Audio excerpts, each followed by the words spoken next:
এখন আমরা ২ এর ও ৫ নম্বর প্রশ্নটি সমাধান করব।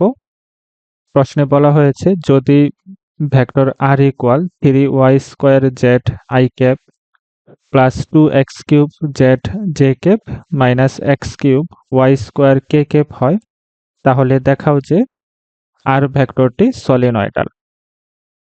ভেক্টরের ডাইভারজেন্স রিলেটেড প্রশ্ন এটি, এবং আমরা জানি যে যেকোনো ভেক্টরের যদি ডাইভারজেন্সের মান 0 হয় তাহলে ওই ভেক্টরটিকে সলিনয়েডাল বলা হয়ে থাকে। সিমিলারলি r ভেক্টরটি সলিনয়েডাল হবে যদি delta dot vector r equal 0 হয়, অর্থাৎ ভেক্টর r এর ডাইভারজেন্স যদি 0 হয় তখন ভেক্টর r সলিনয়েডাল হবে। এখন আমরা ভেক্টর r এর ডাইভারজেন্স নেব, অর্থাৎ ভেক্টর ডিফারেনশিয়াল অপারেটরের সাথে ভেক্টর r এর ডট গুণ আমরা নির্ণয় করব।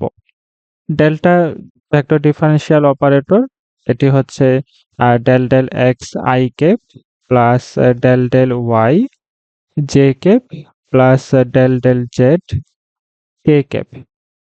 এর সাথে আমরা ভেক্টর r এর ডট গুণ নেব। ভেক্টর r এখানে দেওয়া আছে 3y² z i cap plus 2x³ z j cap minus x³ y² k cap. যেহেতু ভেক্টরের ডট গুণ নিচ্ছি আমরা, তাহলে i ক্যাপের সহগের সাথে আমরা i ক্যাপের সহগ নেব। এখানে i ক্যাপের সহগ হচ্ছে ডেল ডেল এক্স এবং এখানে i ক্যাপের সহগ হচ্ছে 3y² z। সিমিলারলি আমরা j ক্যাপের সহগ নেব। j ক্যাপের সহগ এখানে ডেল ডেল y এবং এখানে j ক্যাপের সহগ 2x³ z। এরপর এখানে k ক্যাপের সহগ ডেল ডেল z, আবার এখানে k ক্যাপের সহগ মাইনাস x³ y²। যেহেতু আমরা এখানে পার্শিয়াল ডেরিভেটিভ নিচ্ছি, আমাদের একটা বিষয় খেয়াল রাখতে হবে, আমরা যার সাপেক্ষে ডিফারেন্সিয়েশন করব শুধু তাকেই ভেরিয়েবল হিসেবে কনসিডার করব এবং অন্য যা কিছু থাকবে সবাই কনস্ট্যান্ট হিসেবে ক্রিয়া করবে।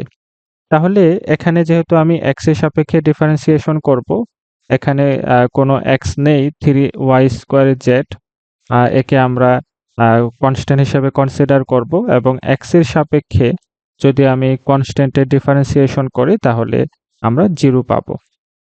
একইভাবে y এর সাপেক্ষে 2x³ z এর ডিফারেন্সিয়েশন নিতে হবে, যেহেতু এখানে কোনো y নেই তাহলে এই অংশটিও কনস্ট্যান্ট হিসেবে কনসিডার করতে হবে এবং y এর সাপেক্ষে যদি আমি কনস্ট্যান্টের ডিফারেন্সিয়েশন করি সেক্ষেত্রেও 0 পাওয়া যাবে। একইভাবে আমি z এর সাপেক্ষে মাইনাস x³ y² এর ডিফারেন্সিয়েশন নেব, কিন্তু এখানেও z অনুপস্থিত। তাহলে যদি আমি z এর সাপেক্ষে ডিফারেন্সিয়েশন করি, যেহেতু একটি কনস্ট্যান্ট হিসেবে এখানে ক্রিয়া করছে, তাহলে সেক্ষেত্রে আমি এখানেও 0 পাচ্ছি। এবং সবশেষে আমি ভেক্টর r এর ডাইভারজেন্স পাচ্ছি 0। যেহেতু ভেক্টর r এর ডাইভারজেন্স 0, সেক্ষেত্রে আমরা ভেক্টর r কে সলিনয়েডাল বলতে পারি।